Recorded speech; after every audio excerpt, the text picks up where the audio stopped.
Hi, my name is Pernille from Sustainable Me.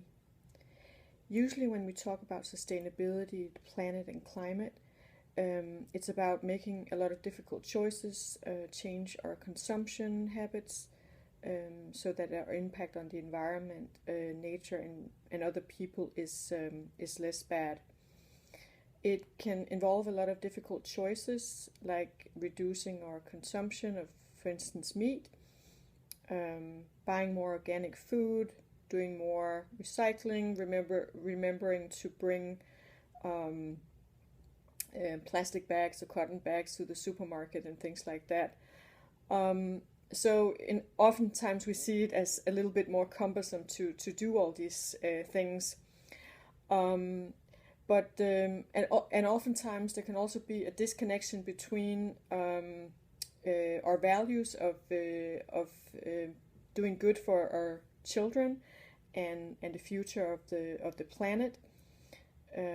But also, on the other hand, these these values that we have that wants to do good can sometimes be challenged by our regular consumption patterns and the habits that we're used to engaging in, which makes it difficult for us to change. And this is where mindfulness comes in. So this is what I want to be talking, which I want to talk about today: mindfulness and the connection to sustainable living.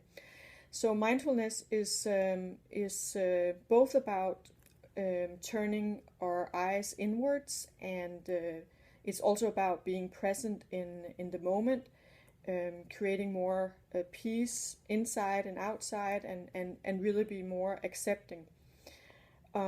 But there's also another side to mindfulness, and that is about how we act outwardly, and our awareness of ourselves, our behavior, and the way we as individuals impact the world.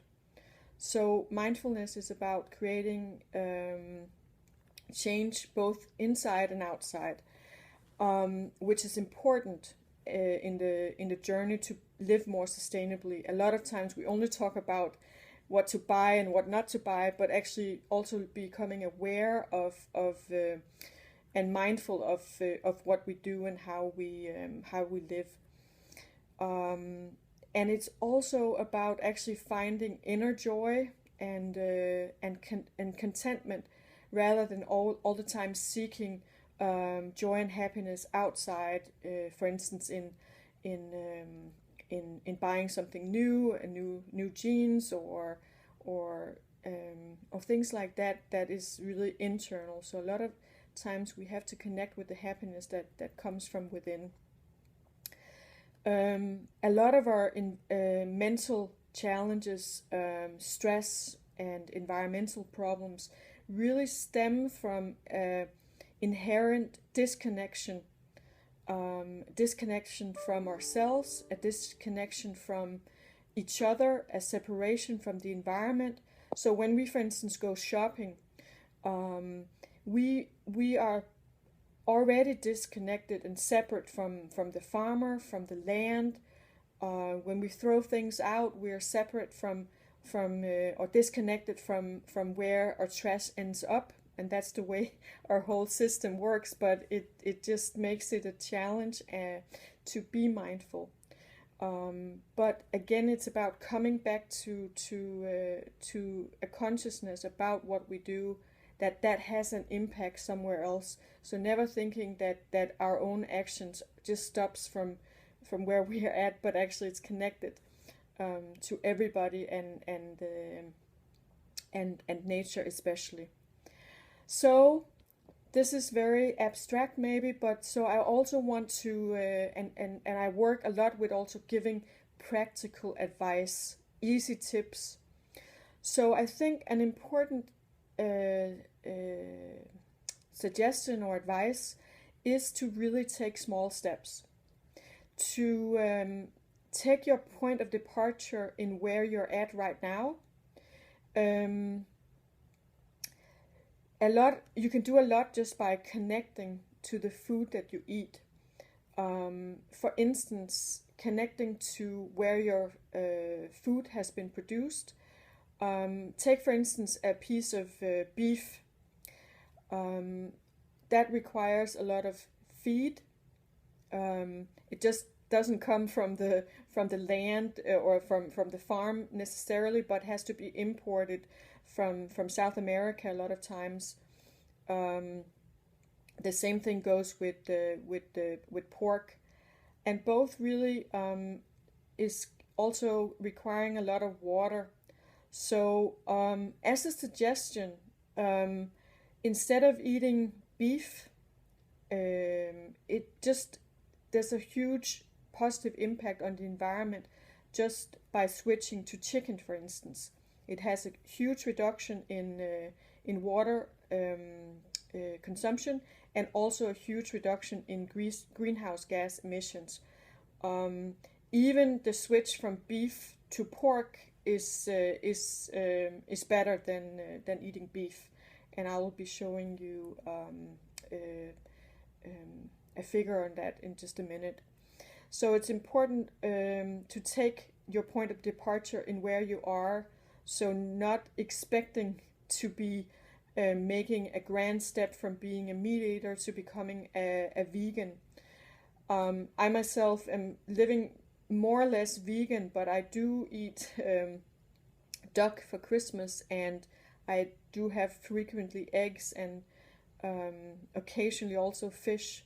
So I think it's about understanding that we can make a lot of changes just by taking small steps, and by also allowing sometimes to eat the things that we do like, if that has to involve meat of some sort. So just by reducing is a big step. Having 2 to 3 days a week where you don't eat any meat at all, replacing beef with chicken or pork. If you're already a vegetarian, it can be a very impactful step to replace your dairy with the vegan option. There's a lot of great oat milk out there, soya milk, especially, and also even also some cheese alternatives. But of course, again, coming back to the small steps, and not thinking that you have to become completely vegan to really make an impact, but actually to figure out small steps that you can take and then build on those small steps. So it's also a lot about educating yourself about what the best choices are in term when it comes to food. There's a lot of great resources. I'll put some links out at the end of the show. And finally, the Buddhists have this practice of doing mindful eating, and that is really about when you eat something. It's about tasting the food, being present, not being engaged with your smartphone or watching something on the TV, but actually really tuning into to how the food tastes. But it's more than that. Take a carrot for example. It's about tasting the and listening to the sound of the eating of a carrot, but it's also about giving thanks to the farmer, thinking about how this carrot has been produced, paying respect and gratitude to the land, to the soil, to the water, to the sun, and eventually also the farmer. Because in that practice, we become more conscious and grateful for the food that we eat, and connect more with it. So these were just some mindfulness tips. There will be some resources shortly.